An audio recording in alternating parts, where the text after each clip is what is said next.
Alrighty. So just to recap for the recording, we're talking today about overcoming objections as we are navigating host family conversations and talking to potential host families. Okay.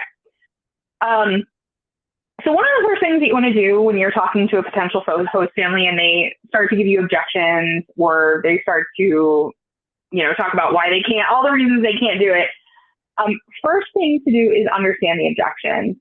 And this is something that you'll learn as you practice and as you have these more and more conversations with people. But understanding, is this objection a hard no? And they're just trying to end the conversation with you? Or is it kind of a misunderstanding of the program? Or is it something in between? Like maybe they're opting out. You'll see as we go through some of these objections that there are times when people kind of make assumptions about what's best for a student or what is ideal for a host family, and they might kind of self-select themselves out. And it's in those kinds of situations where you can navigate that and discuss, here's actually what our program looks like, and here's why you might actually be a really great host family. It's also really important to listen to those concerns and validate them. So the last thing that we want is for a potential host family to think that we're dismissing their concern or just trying to move past it. We want to validate and say yes, I can understand this would be a challenge, or I can understand why you might be concerned about this. It really helps to kind of build that trust with that person. And then the next step is to overcome that objection and to discuss, why this objection might not be something maybe the person has to worry about. Okay. Anything I'm missing, Leanne, when you're starting out overcoming objections? Doing great. Okay. So here are some common objections to hosting. Some people might say, we don't have any teenagers in the home, or we have a lot of children in the home, and we're a very busy household. There might be concerns about student behavior or English level. There might be concerns about space in the home. There might be concerns that a family has a travel event or they have a big event in their family coming up. So these are all pretty common. Remember that some people are going to give you a hard no, and that's okay. Actually, it's really helpful sometimes when people give you a no, because then you can kind of just move on. I think that sometimes the challenging part of this when you're navigating this is if somebody is oh, I am interested, and then they don't return your phone calls or your emails or things like that, and then they still tell you maybe, they kind of keep you on the hook. And sometimes it's a really, it's a good thing to get a no in some cases. Sometimes they just ghost you and you're I wish, a no is okay. Really, I can handle a no. Please just don't stop talking to me. Right. And some of these conversations might be a little bit difficult. Sometimes people are nervous to ask you difficult questions. Sometimes you might have to have a conversation with people about the cleanliness of their home or something like that. But don't take that personally. If somebody gives you a hard no and they're I don't want anything to do with teenagers, or I don't want anything to do with international exchange, that's okay. People often have their own hangups they're working through. You just want to move past that. And don't be afraid of that kind of, conflict. There are some families that will be a yes, but for next year. And those are people that you want to make sure that you are kind of keeping in your Rolodex, right, of people who you want to round back with. And those are people that you can build relationships with over time. And we also have other options available too for families. We have welcome family options where, families will host for a commitment at the beginning of the year, maybe 3 or 4 months, and then we transition the student to another home. Some people want to do that because they're unsure. They think, oh my gosh, a whole school year is a really long time to commit. I don't want to commit to something that I'm not what if I don't like the situation? What if I don't like the student? And then they think that they're kind of stuck in this commitment. So welcome family options can be a really great option for a new family. And then we also have emergency family options. So families that we vet,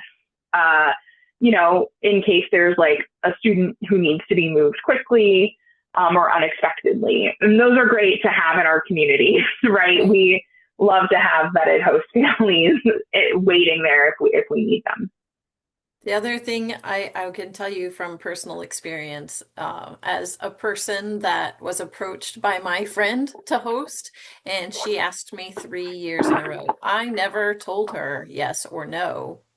I told her, there's no way we can't do that. I'm going to be, my grandpa was ill and I was taking care of him, helping, get him to appointments. And I was like, there's no way I don't have the bandwidth, you know. There was another year I had a brand new baby and I was like, yeah, no, no, she just kept coming back, right? She kept coming back. The next year she asked me, like, because I didn't tell her no. In my mind, I was like, there's no way I can do that. Like, have you seen I have 4 kids and I had all this stuff going on in my head. I was thinking, no, no, how could you even think that I could host a student? But I was coming up with excuses instead of telling her no. So she kept asking, and I finally decided to host. And now I look at me. I just kept going. So I immediately fell in love with it as soon as I hosted. So sometimes you can have like a good feeling about a family or somebody that you really feel like they'd be really great, and um, don't don't bug them to death, but just keep checking in with them and talking to them about it. So Mm-hmm. that's my advice. Yeah. Yeah. And it's important to remember that it takes, even if for all of us, like this is a marketing thing, it takes a long time for humans in general to make decisions about things that they want to get involved with, or even like to purchase or to, commit to. It takes a lot of time, and it takes seeing and hearing about something multiple times to make that decision. So I feel like the closest, like easiest example I can give is like, I don't know about you guys, but when I see like an advertisement online for something that I might be interested in, I have to see it a couple times, right? And then after maybe the fifth or sixth time, if I've had time to think about it and I'm like, yes, I'm going to commit to this, like I'm going to purchase this. So it's similar with hosting, and a host family might see a couple different things about hosting or talk to you multiple times, and then they'll make that decision to host. And again, like Leanne said, you don't want to like pester people. It's more about keeping dialogue open between yourself and potential families who have an interest, but maybe just aren't ready to commit yet.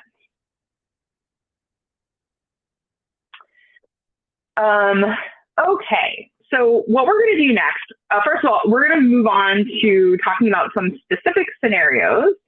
And I'm going to give you guys the scenario, and then as a group, we're going to brainstorm ways that we can overcome this objection. But before we do that, does anybody have any questions in general about navigating conversation, overcoming, like the general principles of overcoming objections before we get into scenarios?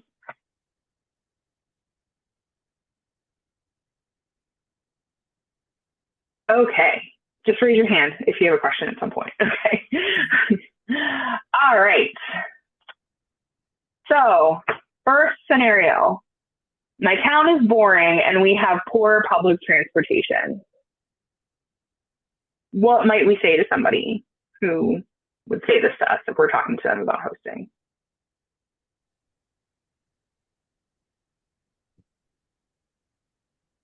Yeah, one. Yeah. Okay.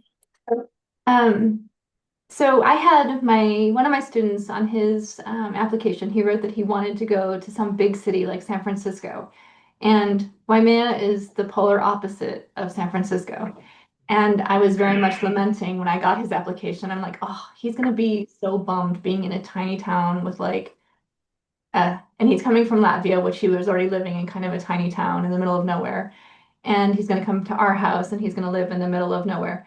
But he came and he had an amazing year. And then for his university, he got accepted into an international university that travels around the world. And he spent a year in San Francisco. And it's still his favorite place. But he looks back on his time in Hawaii as like a time of like wonderful growth, and the aloha spirit and the kindness of everybody here really gave him a sense of home. And he still kind of thinks of like home as Hawaii and Latvia, which I think is a story that I would share to kind of bridge that gap, that they do have more time in their lives to have that big city exciting experience, that this isn't the end. It's 1 year for them. It's not their entire lives being spent on an island in the middle of nowhere. So Mhm. I think So, Jennifer, I love that story because I think what it really highlights is this student had a really genuine experience, right? Like living in your town, right? and he Yeah. loved So that's it. something.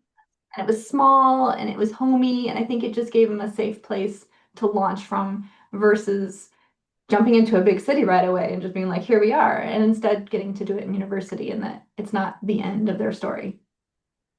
True. Yeah. So kind of that small town charm we can definitely like lean into, right? Yeah. I am curious how you answer to when they say we have poor public transportation, and that my town is boring. On the initial conversation, what would you say to that? hmm Well, My town, what else? What are other? Mhm. yeah, I feel like our town is small and boring, and we have no public transportation, and you get around like the rest of us. We walk wherever we go, and then we make big trips. We sometimes have to drive 45 minutes to the next city, so you just come with us. I think for me too, as a host mom and working around international students, sometimes we assume that the students are looking for some extremely exciting um, experience that every day is going to be something wow. And the reality is nobody really lives like that. And these kids have enough um, changes and challenges that sometimes they want to get in and they want to get stabilized. And so they're not always looking for one great experience after the other. And in fact, I think host families need to understand that these kids desire to be a part of just a normal American experience. Yeah, That what is it like to get up in the morning and have to make my own food, or do homework in some other place. And I know there are some kids who have been disappointed by, at least in Hawaii, being placed in Molokai or somewhere else. But for the most part, it's the relationships that they take with them, and not necessarily the exciting sightseeing that they sure. see. And I think the host families could embrace that. Absolutely. I, Yeah. So go ahead, Leanne. Sorry. I was just going to say, I mean, I have placed students in very, very tiny towns in the middle of nowhere, Alaska, always on the road system, except for one that was placed on an island. That's beside the point.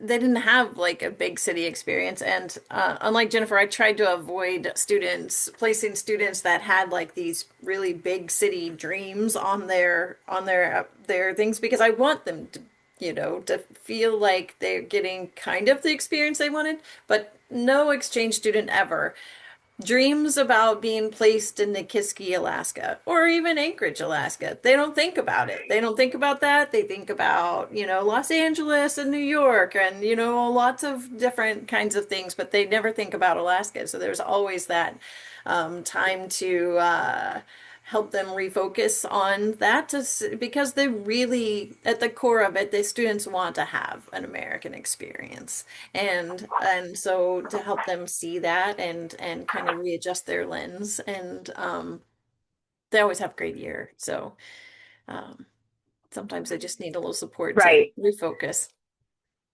I think if somebody Yeah. said that So to me, I would the joke with them though and say, "My town is boring." If they said that to me, I'd probably go like, what do you do? Like, I mean, you live Yeah, there. What do you do? yeah, That's the sort of Yeah. thing that the yeah. student would want to And do too.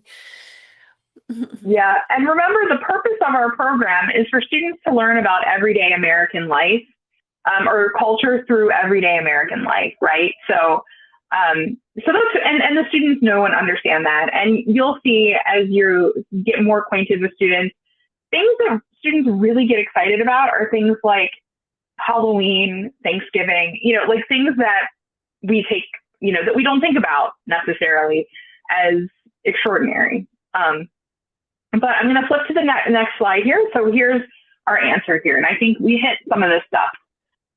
So this is a common concern for host families. A lot of people kind of look at their lives and like, oh man, we're so boring. But people kind of compare their lives to big cities. But the vast majority, I'm talking 90% of students who come on exchange, not just through scholarship programs, but also through paid programs, like through other organizations, vast majority of students are placed in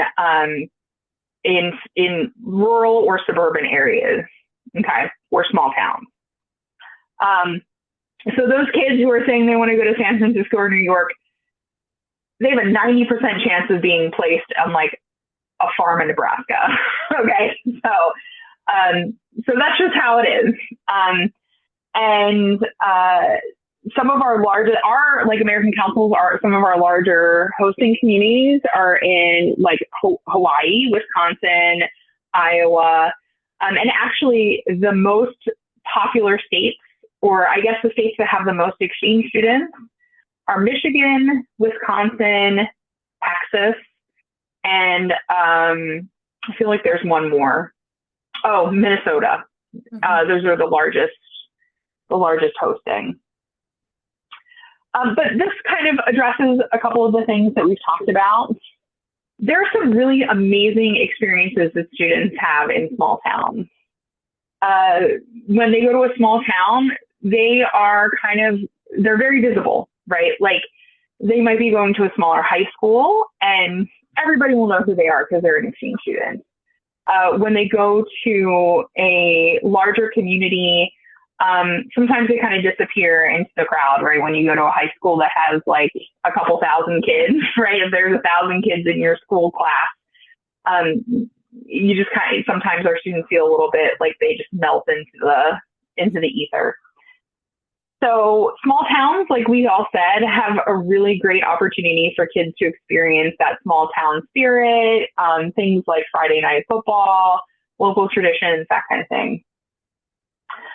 And in terms of transportation, so this is something that students are taught before they come on program, to expect that the United States does not have accessible public transportation.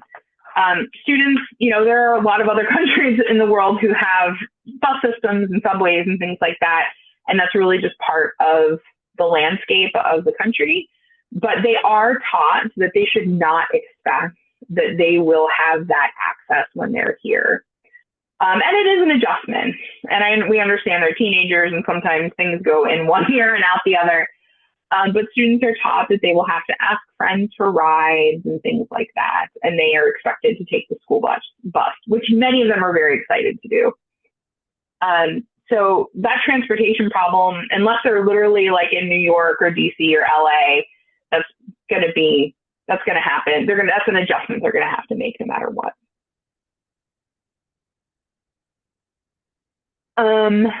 Any questions about this scenario before we move forward? Okay, does this make sense? This is helpful. Okay, great. All right. Scenario 2, I don't have access to halal food. What do we think? What would we say?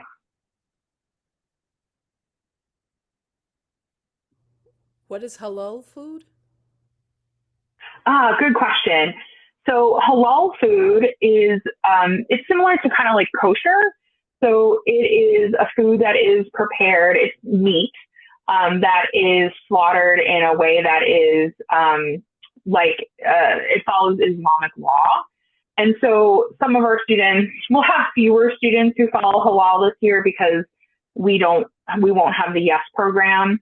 But we do have students in the Flex program who are Muslim and they might ask for halal food.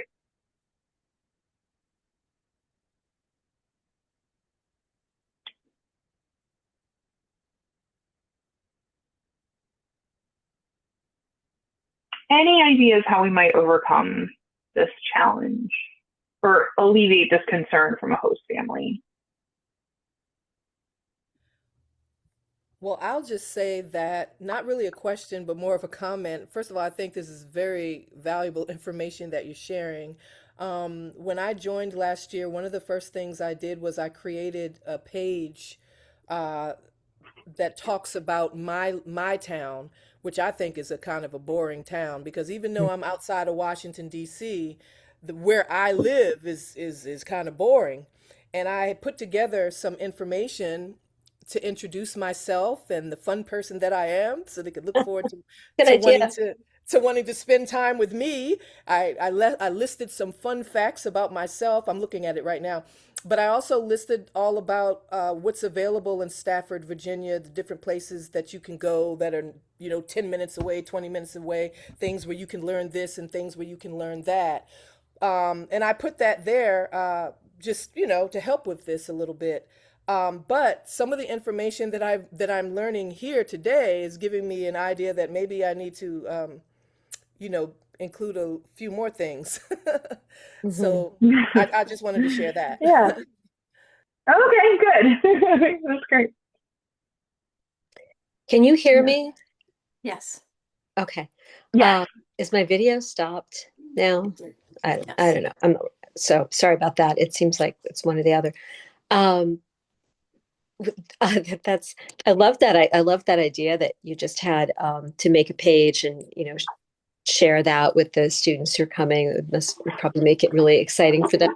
Um, Halal is just it only relate my understanding it only relates to meat and how meat is slaughtered, and like one of the things you can do is just eat more vegetarian food, like have things that are, if you can't access a halal chicken, although I feel like there's just a lot more halal stuff around. If you just like Google halal restaurants, or you know it's out there more than you might think. But you can also, when I've had visitors long ago, before there was halal food available in Littleton, Massachusetts, they just stuck to like a vegetarian diet pretty much. And that was, that. So, I mean, there's ways to get around it. I mean, if people are really concerned about eating halal, they will also just self-select a little bit and eat things that are not meat-based. But I bet it's more available. Like once you know about it, you'll see it more in the grocery store and here and there. That it actually is accessible most places, I think.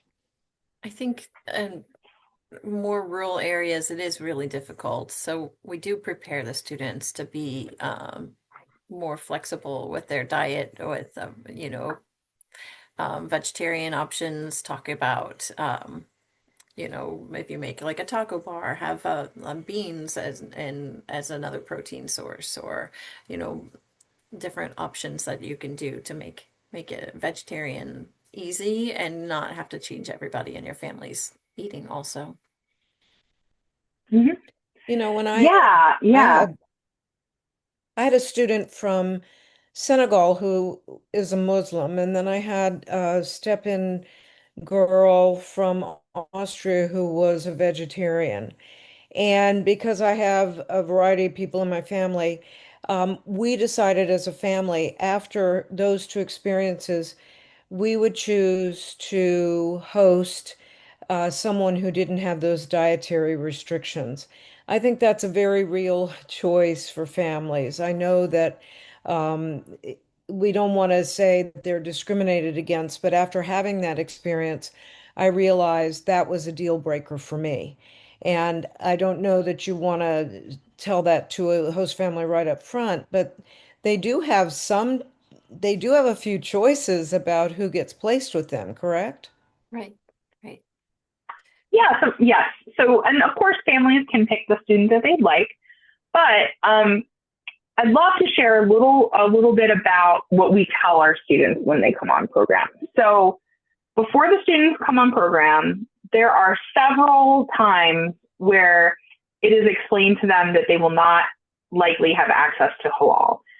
And before I get into this, though, I want to just say, disclaimer, I totally understand that the students arrive and they're like, where can I get halal?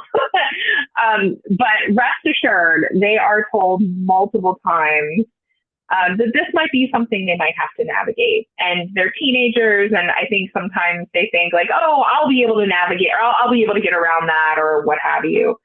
So I used to work, before I started working on the team, I worked for the team at American Councils that facilitates the orientations for students.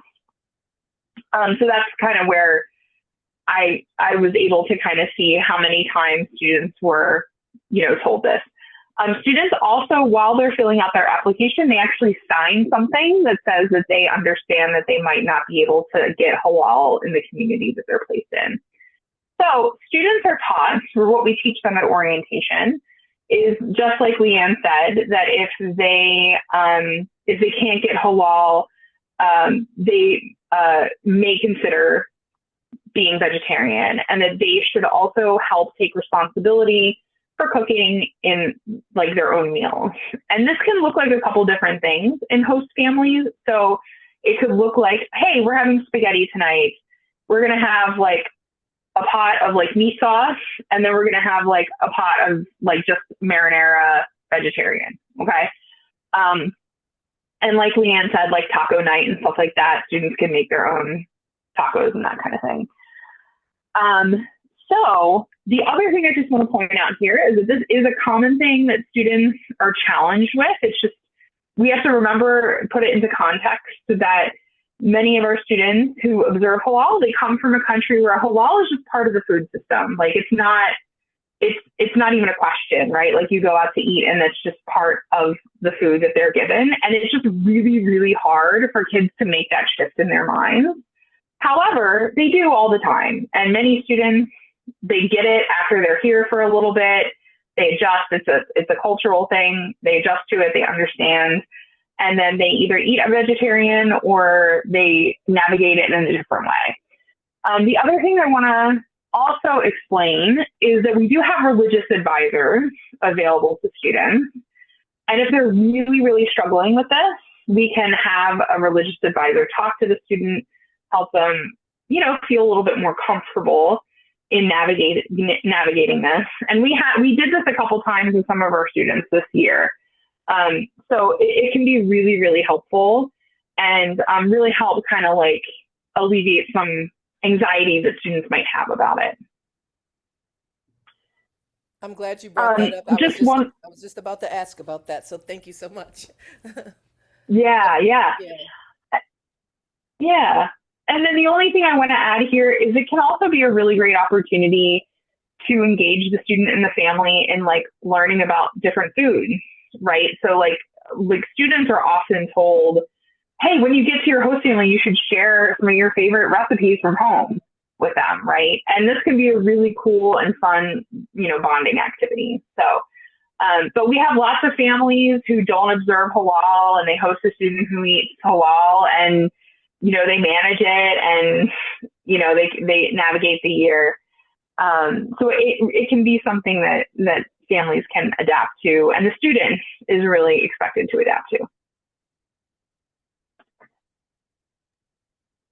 Leanne or Kelly, we have had a student here who has pretty much insisted at times that he cannot have food that's made in pots that have had pork made in them, because he comes from a very, very observant family.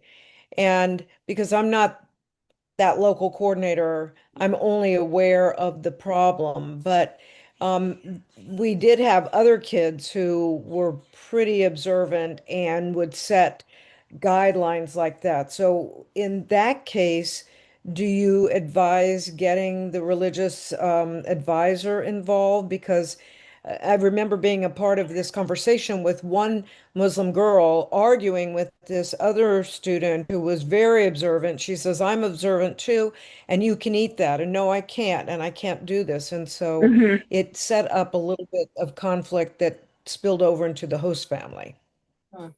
Yeah. So Shauna, I'm glad you asked, because we did ask just today for the religious advisor to be able to reach out to that student. So we're working on that on our end to make sure that we get that student set up with that call. And so, I'm assuming that that's not a one-off. It isn't always the case that the student would be so determined, but a lot of them are very observant. So that's when we get you folks involved. Yep. Absolutely. And especially if it's, inhibiting the student and what they like, if they're hungry. Like, we had a student at the beginning of the year who was so hungry, and he like felt like he couldn't eat anything, right? And it was like within his first 2 weeks, and he was really distressed about it. And we got him on a call with the religious advisor, and we total 180, and he's doing great. Mm-hmm. Good. And his host family called us and was like, he's eating a turkey sandwich right now. And of course, like, it is not our purpose to change or influence their religious decisions. We're providing that guidance, right? And sometimes the person who talks to them is usually an imam, and that imam can kind of just provide that religious guidance, and encourage them to kind of like see this as an experience where they can learn different things about different cultures and experience different foods, and like, it's okay. They don't have to stress and worry and not eat. There's also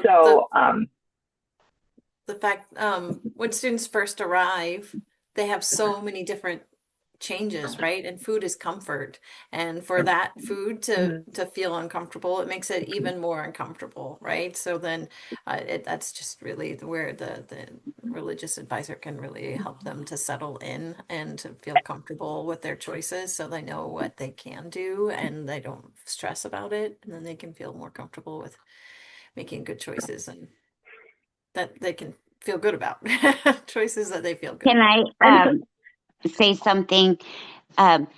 So my dad was from Pakistan, and I grew up Muslim, and I will just say that, like, people think and say or try to encourage you to do things at times that is really uncomfortable. Like, I can remember like being at birthday parties and them serving pepperoni pizza and them saying, well, just take the pepperoni off. Well, no, because that still had the juices from the pork, and that I do think that we do also have to be mindful of.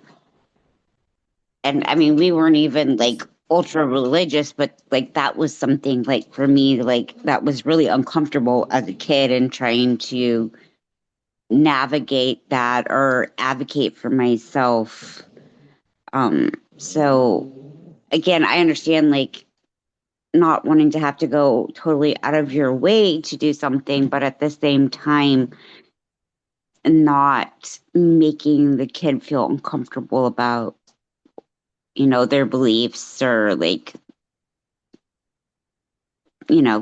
having to give up their beliefs or change their beliefs to be able to come and experience living in the United States.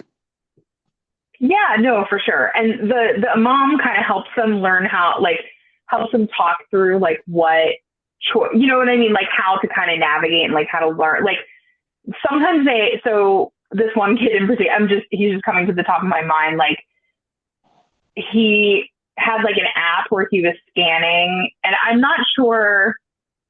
I don't know what app it was, but anyway, it helped. Like it helped him. It helped the mom helped him kind of like navigate and understand how he might be able to like make the choices he wanted to while he was here.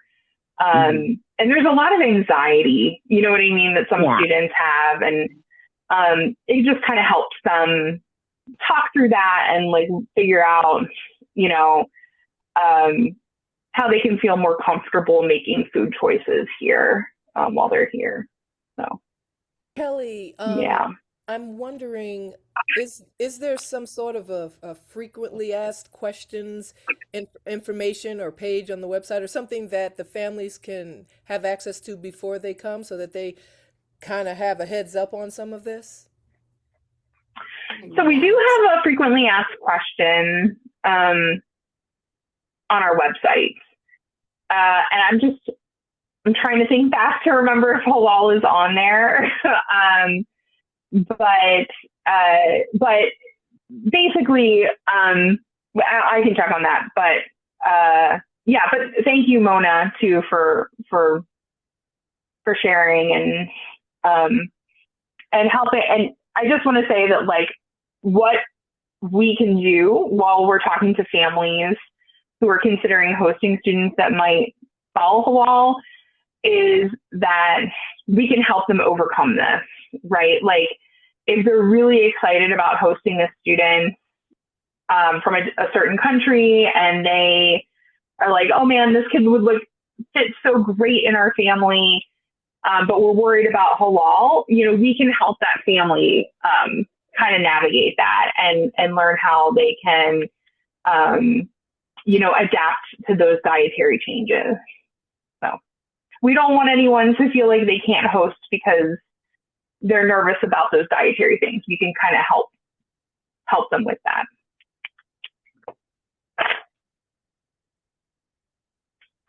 Okay. So, oh my goodness. I didn't realize how late it was. We're going to do one more and then we'll wrap up. Okay.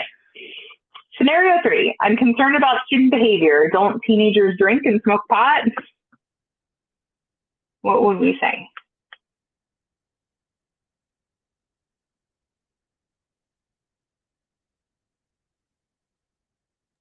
I mean, to me, as a parent of a teenager, like it's just about setting boundaries, and I would guess the vast majority of students that are coming here, that's not their focus. That are not worried about. Oh, I want to come here so that I can do that, and just like you would with your own kids, that you would set boundaries and I mean, right, that you have expectations and that they understand that if they, like, for them, the consequences are huge, that if they're caught doing that, that means that they may have to go back home.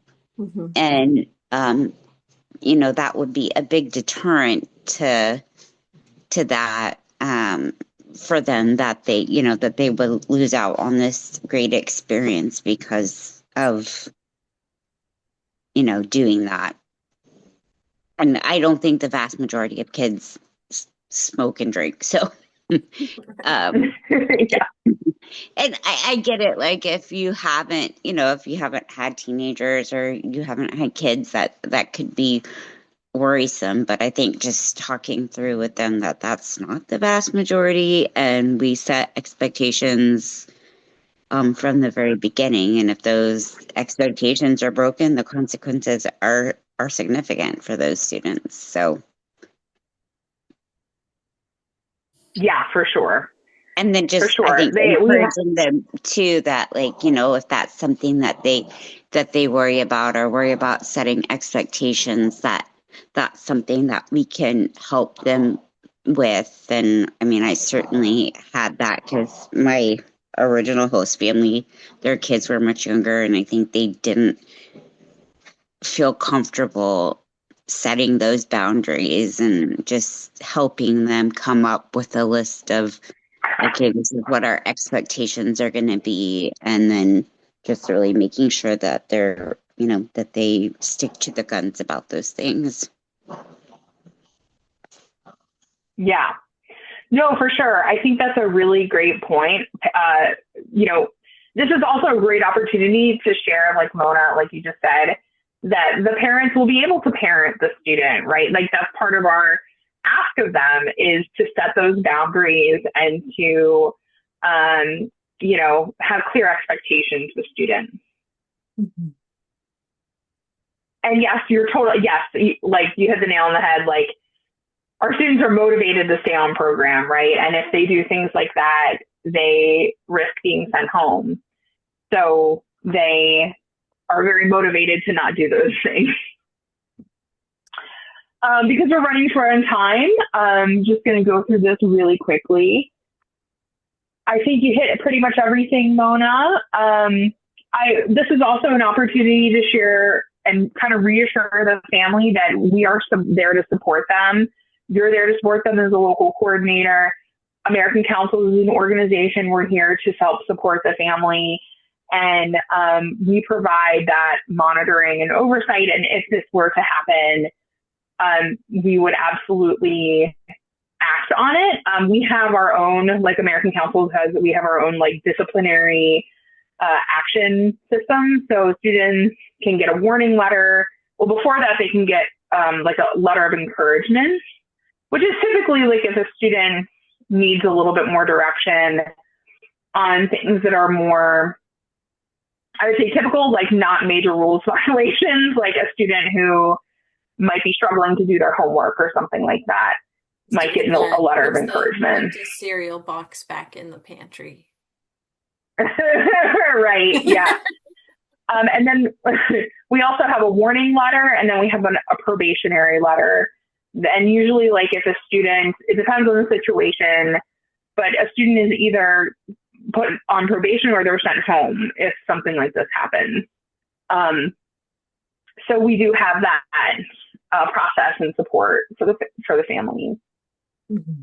I always tell people, like when I would get this objection when I was talking to families and recruiting families myself, I would tell parents that they're probably more likely going to get annoyed with them for like not cleaning their room or watching too much Netflix or playing their music too loud. Right. Like that's probably more what they're going to see in terms of disciplinary issues. And it's truthful, I've been doing this 13 years, and I think I've only had maybe 3 situations where kids have gotten caught drinking and smoking pot. Mm-hmm. So it really is very, very rare on these programs.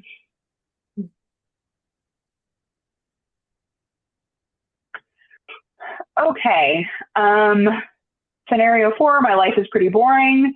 This is very similar to the small town objection. One thing that I would add here to this is that a typical American home or like a warm and loving home is exactly what we want our host families to be. We don't expect our host families to plan special activities or do special trips or things like that. Again, our students are prepared to participate in typical American life, and that's things like cooking dinner together, going to the grocery store, getting on a yellow school bus. I once had kids that absolutely freaked when they saw the yellow school bus like pull up. Like they were so excited. So it's things like that students are really, really excited to do. So we don't expect host families to do anything crazy out of the ordinary. And, we just want them to provide a loving and caring home. Okay.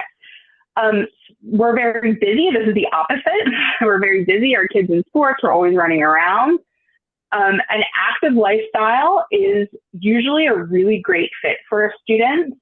And there's like a lid for every pot, right? Like we have if we have a family like this, we would match them maybe with a kid who's more into the things that that family is into. So if this family's like, we're a soccer family, we'll find a student who's into soccer, right?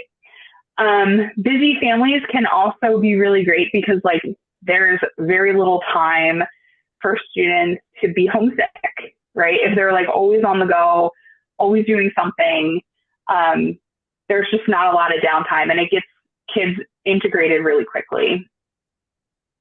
Mhm. Okay. Scenario 6, we don't have any kids. Shouldn't our students be with other teenagers?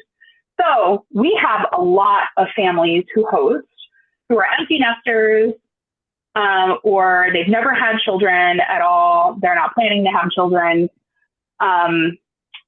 We have a lot of really successful and rewarding host experiences that come from people with no children in the home. We also have some kids who don't come from large families. So this might be a really great fit for them.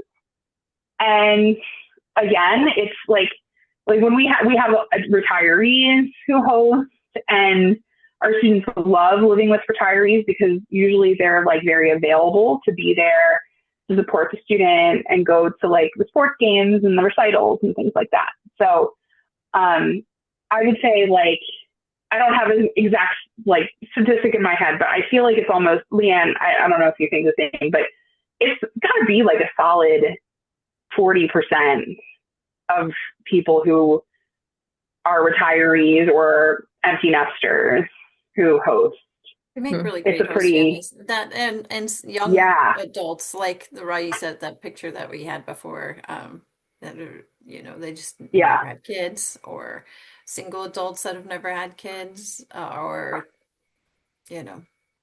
absolutely, they're all amazing host families because they offer so much love and support for the students, and they don't get swept away in the busyness of them taking care of their own kids, right? The students don't have to compete for attention. It's great. yeah. So there really is a lid for every pot. I really believe that. Like we have kids who thrive in all of these situations. So yeah, so that's pretty much the end. Do we have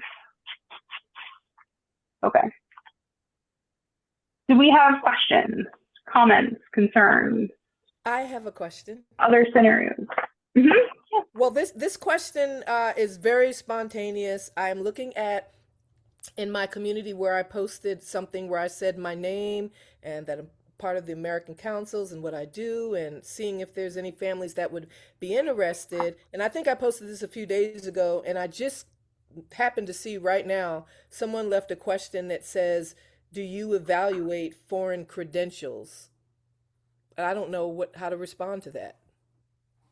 That's an interesting question. So what I would respond is I would say our students go through a rigorous vetting process, which is true.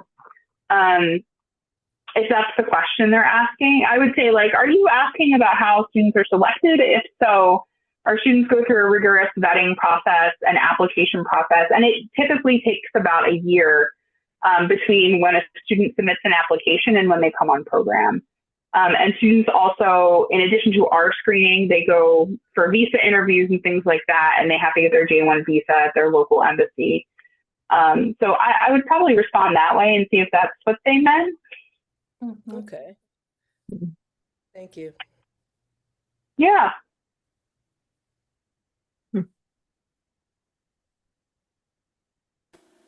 I have a question, just in the line of resources, and I'm just at the start of my process, so apologize if this is an obvious answer, but I'm wondering if you're kind of doing a presentation for a community group, a church, are there template resources like PowerPoint presentations, kind of some of these like the FAQ, kind of along those lines, that kind of has like a template or overview that you can personalize, or would we create something like that from scratch? Do we have kind of creative license on those things?